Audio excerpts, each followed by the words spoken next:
Olá, bem-vindos a mais um episódio do podcast Bagagem de Mão. Eu sou a Sónia Justo e hoje trago-vos mais um convidado. Hoje temos a Raquel, que nos vai falar sobre como viajar com uma doença autoimune. A Raquel tem colite ulcerosa, acho que é assim que se diz, ela já nos vai contar tudo. Tem também um blog de viagens, é mãe, é uma série de coisas. Vamos então conhecer a Raquel. Podcast Bagagem de Mão, um podcast de Sónia Justo com o apoio de Yati Seguros. Todas as semanas um novo episódio com um convidado diferente para falarmos sobre viagens. Raquel! Olá! Olá! Bem-vinda! Obrigada por tirares este bocadinho. Então, estava a dizer que és mãe da Maria. Sim. És viajante, és técnica de radiologia. Sim. Não é? És blogger, tens um Também. blog os 365 dias no mundo. Sim. E tens uma doença autoimune. Tenho. Colite ulcerosa, disse bem? Colite assim? ulcerosa, sim, uma doença Ok. inflamatória intestinal. Ok. E não é por isso que ficas em casa? Não. Eu já tenho há muitos anos. Já tenho mais anos com do que sem. Ok, porque não é uma coisa que a pessoa nasce com. Não é. Assim, acho que há uma tendência familiar. Na minha família sou eu e uma tia e o filho dela. Portanto, há de haver alguma predisposição genética. Mas não, normalmente aparece no início da adolescência, no início da juventude, 16, 20 e poucos, aparece assim. Mas há alguns casos em crianças e há alguns casos que só percebem já na vida adulta. Mas normalmente é na juventude, no início da juventude. Ok, tu tinhas quantos anos quando descobriste? Eu tinha 16 quando comecei a ter sintomas. Felizmente, como a minha tia já tinha, o meu diagnóstico foi muito rápido, que é uma coisa que às vezes pode dificultar a parte do diagnóstico. É o mais difícil é a pessoa perceber o que é, não é? Sim, porque os médicos, não é? são umas diarreias, são umas perdas de sangue e pode ser colon irritável, umas dores de barriga e portanto pode ser colon irritável, pode ser só stress. Se o médico não tiver direcionado para essa parte e não for vendo vários sintomas, o diagnóstico pode demorar algum tempo. E se demorar mesmo muito tempo e a pessoa for sempre piorando, depois é mais chato para recuperar, porque o que se quer é estar em remissão, que é não estar em crise ativa. Sabe-se que tem a doença, toma-se a medicação, mas consegue-se fazer a vida mais ou menos normal e fazer quase tudo, com alguns mal-estares de vez em quando, algumas alturas não crise, mas com, sei lá, tipo como se fosse apanhar uma gastroenterite, assim, mas nada de muito intenso. Agora, há pessoas com doença mais severa, essas precisam se calhar de mais cuidados para viajar. Olha, como estamos na bagagem de mão, costumas viajar com bagagem de mão ou bagagem de porão? Depende. Eu viajo das duas maneiras. Já viajei com mochila, normalmente viajo com bagagem de porão. Até porque tu já fizeste um mochilão. Sim, no mochilão era mochila, mas a mochila quando foi no porão. Sim, mas tu fizeste, foi na América Latina? Foi a América do Sul e Central. Começou no Brasil e acabou na Nicarágua. E aí a mochila foi no porão, depois andámos com ela às costas de autocarro. Hoje em dia, depende, se o voo for muito barato e não vou ter que comprar mala, vou com bagagem de mão. Com a Maria, normalmente nós agora temos comprado uma mala de porão por causa das coisas dela, assim, não é... Com crianças é sempre mais... Sim, é mais por conforto, para eu saber que levo as coisas dela, do que, não é que eu acho que no destino não vou encontrar, mas assim não tenho que ir às compras, procurar algumas coisas e levo. Mas agora depois depende se é destino de inverno, se não, aquelas coisas.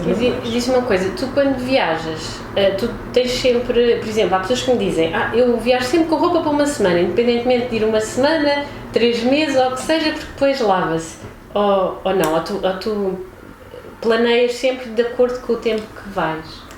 Quando foi o mochilão, li muito e fiz uma média, tipo, fiz looks e tinha roupa de inverno, tinha roupa de verão, tinha assim umas coisas para poder sair à noite, uma saia que combinasse com 2 ou 3 camisolas, e as coisas estavam ali muito ajustadas para encaixar, porque íamos lavando.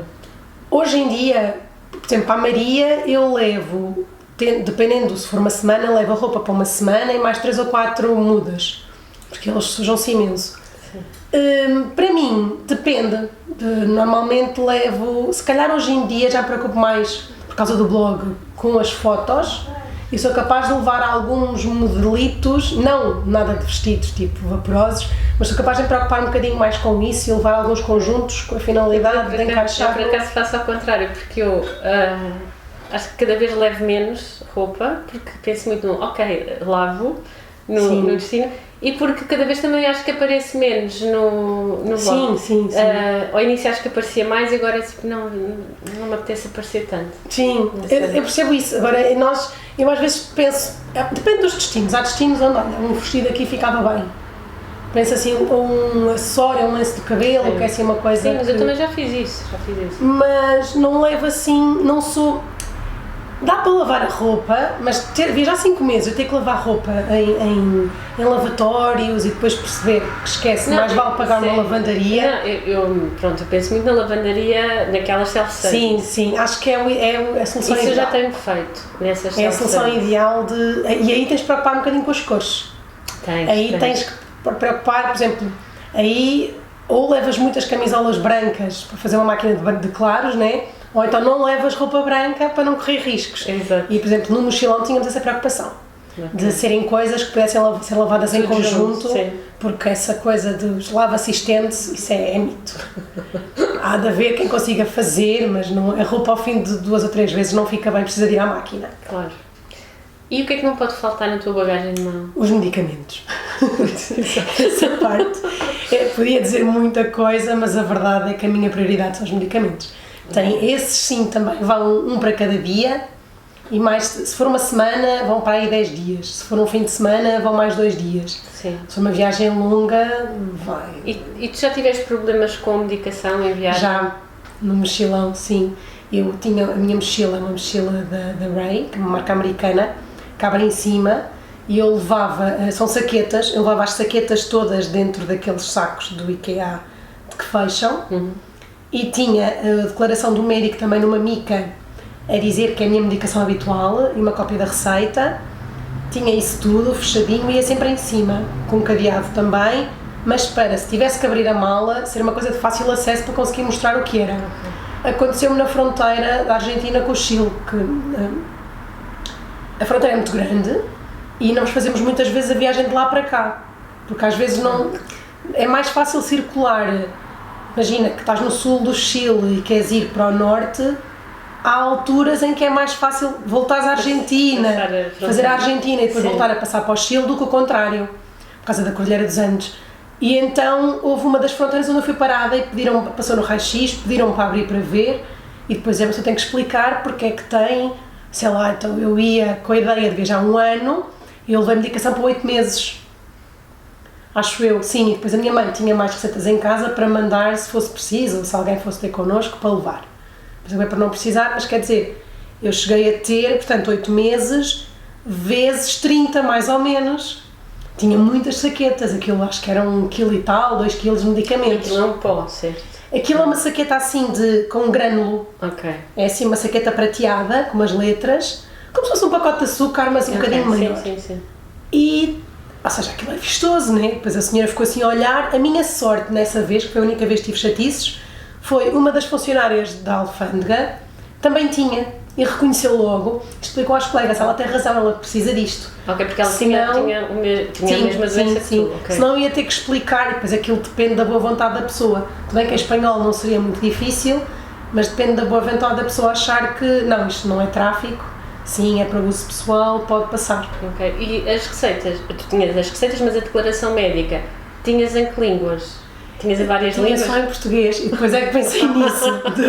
Mais tarde é que pensei, isto pode correr muito mal. Devias ter em espanhol, não era? Devia ter, a minha ideia foi, é América Latina, é português, espanhol percebe-se, pronto, são termos técnicos, não há de ser nada para além.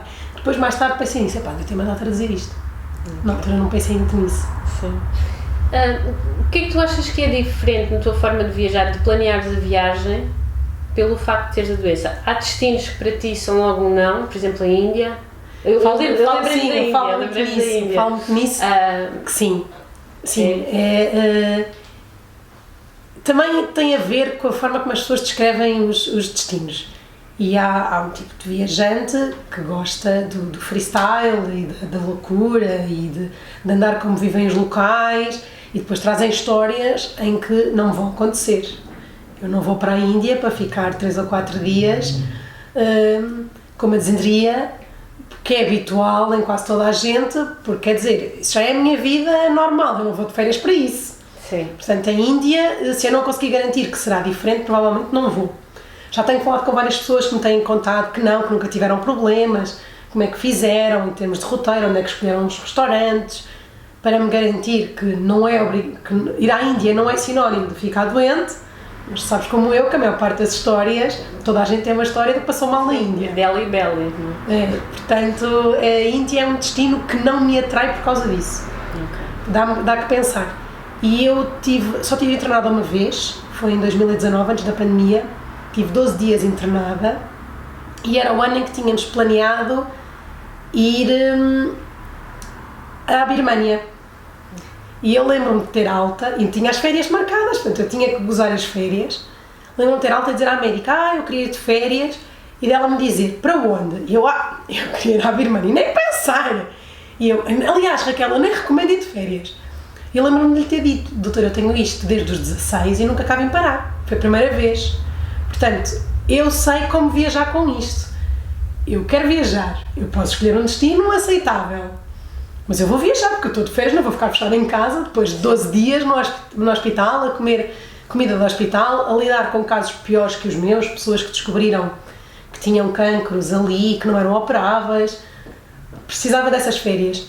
E então dei-lhe várias opções. E foi a América que escolheu. Não, tipo, disse-lhe assim, olha, podia ir aos Açores, posso ir à Islândia, pronto, Europa.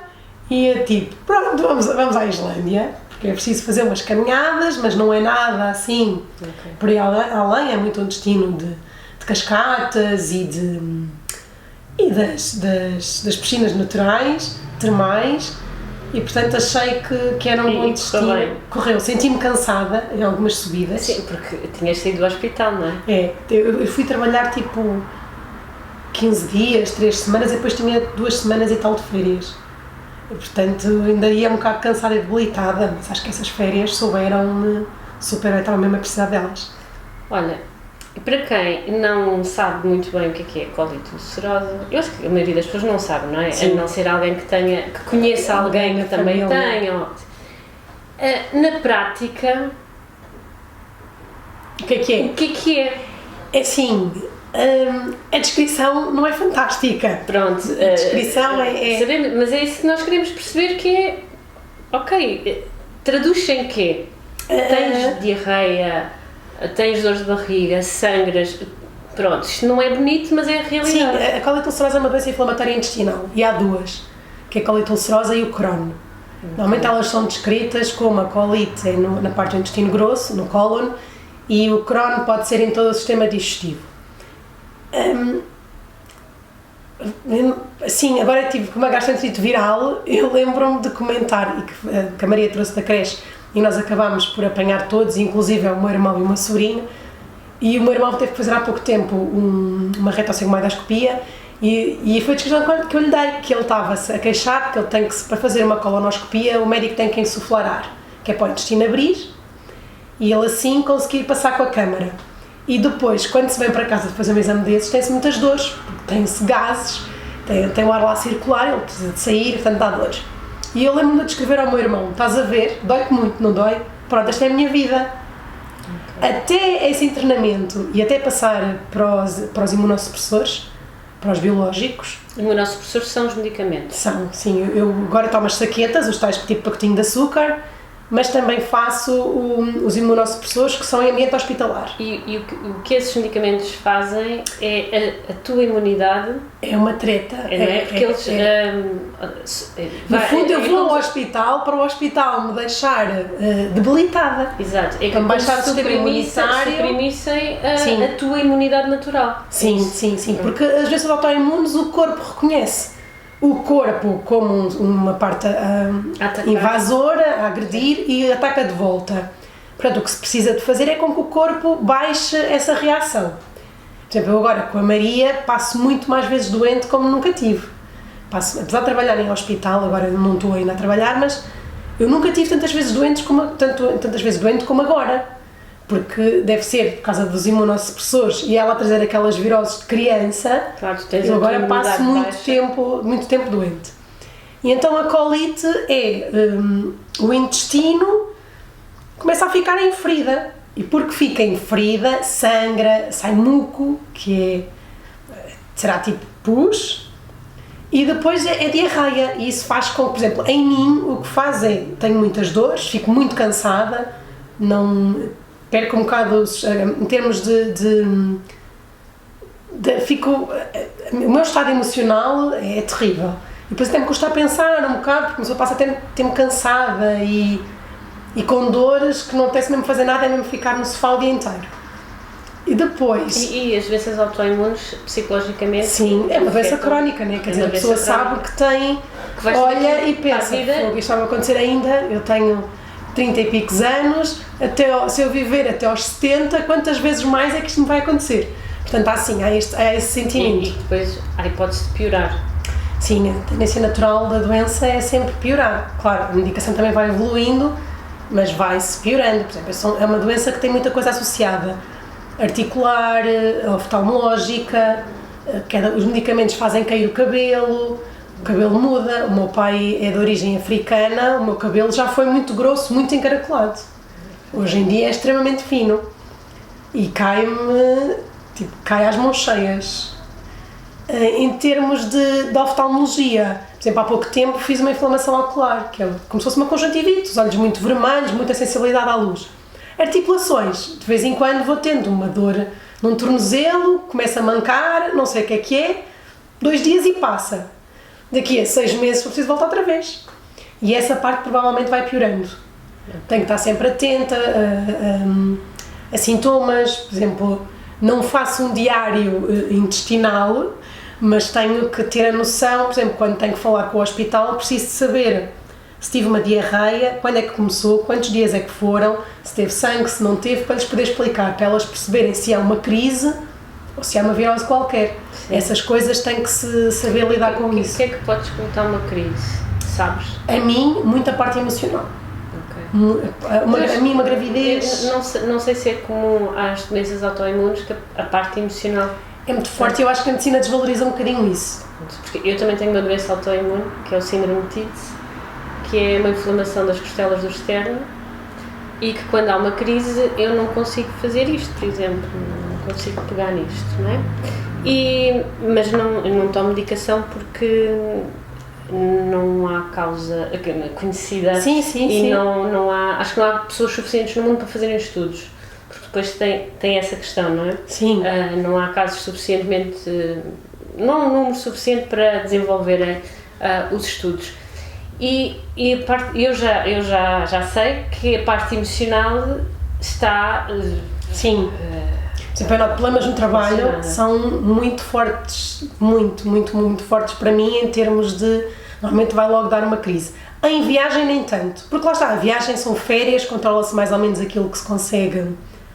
Controlamos mais ou menos o destino, é uma coisa que queremos mesmo fazer, e desde que as coisas se vão gerindo, normalmente não tenho problemas. Okay. No mochilão não tive dia nenhum agarrada à casa de banho super aflita, não.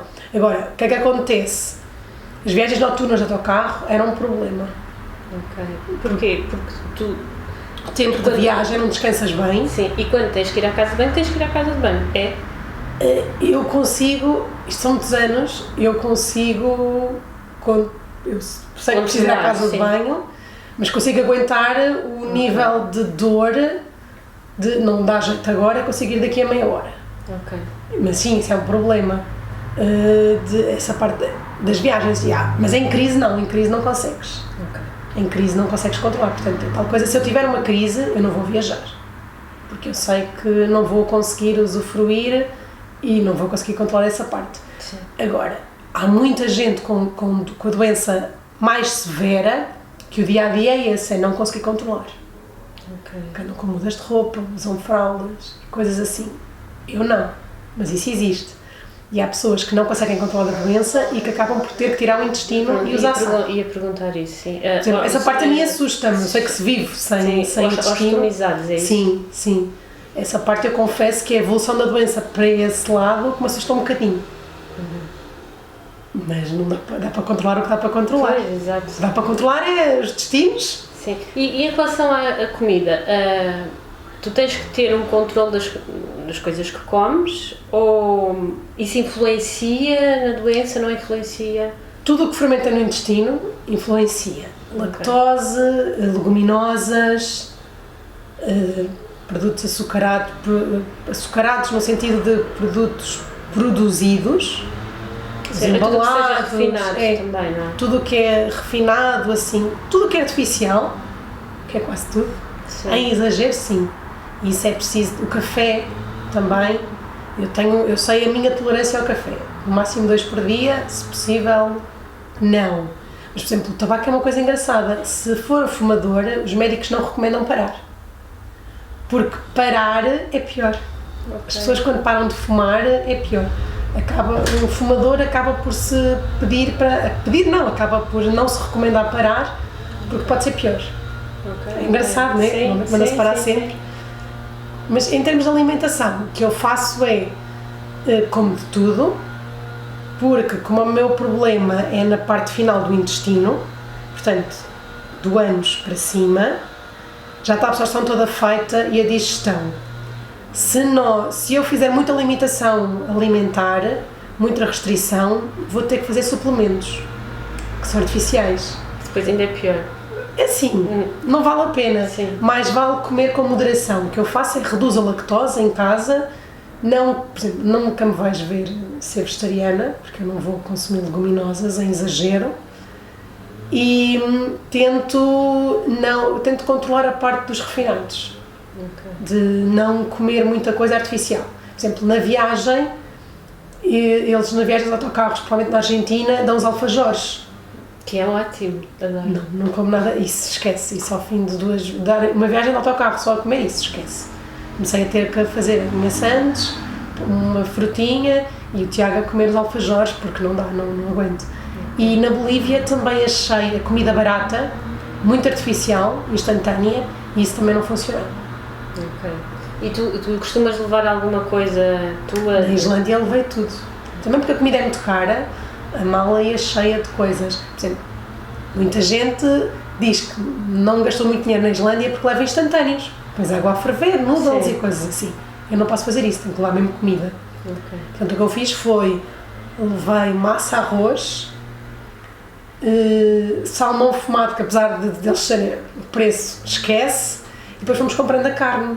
Okay. Latas de atum e fui fazendo assim umas... Mas isso depois também influencia no tipo de alojamento que tu escolhes, porque tem que ser um sítio onde possas cozinhar. Em alguns sítios sim. Hoje em dia com a Maria não estou para me chatear a cozinhar.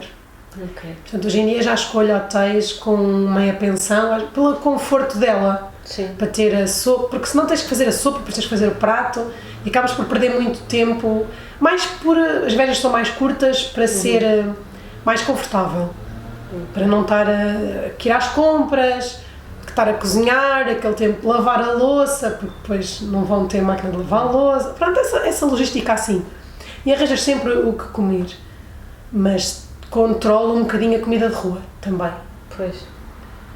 Se eu estiver bem, 4 ou 5 dias assim, não tem mal nenhum. Mas e tu és uma pessoa que gostas de comer. Gosto. Eu sei porque nós vamos muitas vezes aos brunches. Gosto de panquecas, croissants, ovos. Eu gosto de ver essas coisas. Fritos. Mais às vezes até do que salgados. Do que doces, mais salgados do que doces. Eu também prefiro salgados. E isso é um problema, tem que se ter assim algum... O álcool, não falei do álcool, o álcool também é um problema. Agora quando estivemos no Porto, primeiro dia, que eu, como estava sem a Maria, bebi, experimentei os vinhos todos, esse dia não correu bem, tanto que nos dias a seguir, não sei se reparaste, já escolhi só uma refeição e fiquei só com um, porque a mistura foi assim meio explosiva. Ok, olha, vou-te fazer aqui umas perguntinhas, Sim. assim, rápidas. Deixa eu ver. Então vou-te fazer aqui umas perguntinhas. Então, se tivesse a oportunidade de viajar com qualquer pessoa do mundo, viva, que já não esteja viva, famosa, não famosa, quem tu Pensei nisso e acho que não há assim ninguém. Eu gosto de viajar com o meu marido e com a minha filha. Pronto, é legítimo. Não há assim ninguém. Não sei, estive a pensar, sabes, e não me ocorreu ninguém. Não há ninguém que te... Pronto, ok. Se dinheiro e tempo não fossem um impedimento, qual é que é a viagem que não fizeste ainda e que gostavas de fazer? Tenho muita pena de não ter ido aos gorilas antes da Maria nascer, porque acho que agora tenho que dar bastante tempo e se calhar ela nem sequer, aliás, se calhar não, ela nem sequer vai poder ir porque aquilo é uma grande caminhada e é muito caro, portanto é uma viagem que eu gostava de ter feito antes. Como é que é o companheiro de viagem ideal? Ora, que não chateia, Eu costumo sempre dizer isso, que não seja que chato. não chateia, quando eu disser preciso de comer, que para para irmos comer. Exatamente. Não, é o que eu digo sempre, porque eu fico insuportável quando tenho fome. Exatamente. E eu sou...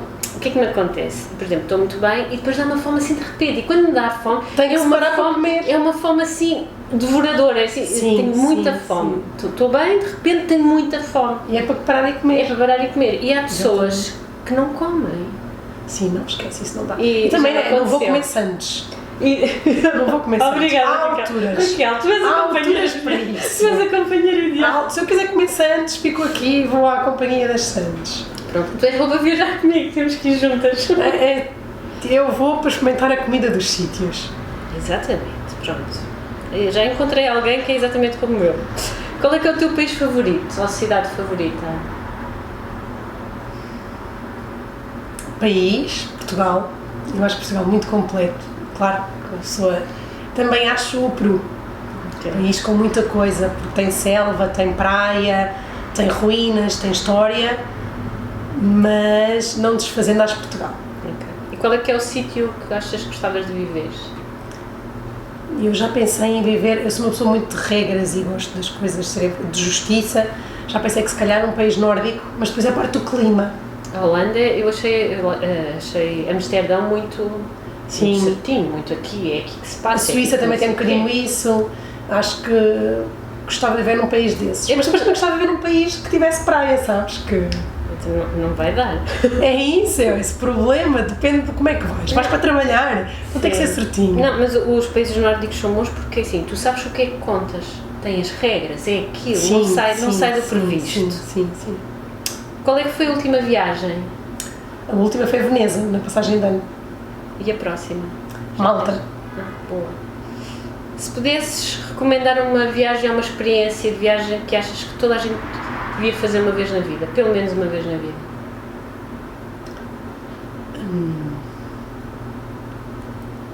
Uma vez na vida, voltando a Portugal, passei de comboio no Douro. Acho que sim, uma vez na vida, pelo menos.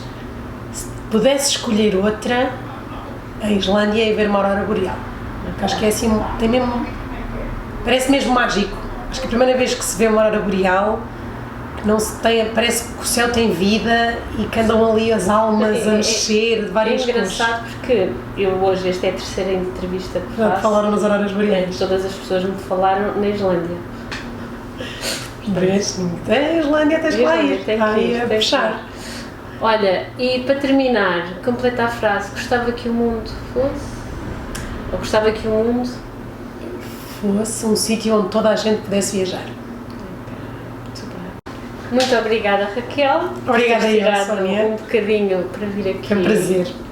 Quanto a vocês, espero que tenham gostado. Eu volto na próxima semana com mais um convidado e mais histórias de viagem. Onde é que as pessoas te podem encontrar? No Instagram, no blog e no Facebook, 365 dias no mundo. Basta escreverem isso e aparece. Ok. Obrigada. Ou em Lisboa. Houve um convidado, eu não sei quem foi, que eu perguntei onde é que as pessoas se podem encontrar. Na minha casa. Não, na minha casa não. Mas em Lisboa, pelo mundo, não é? Sim, podemos marcar coisas presencialmente em Lisboa. Ok. Obrigada, Raquel. Obrigada eu.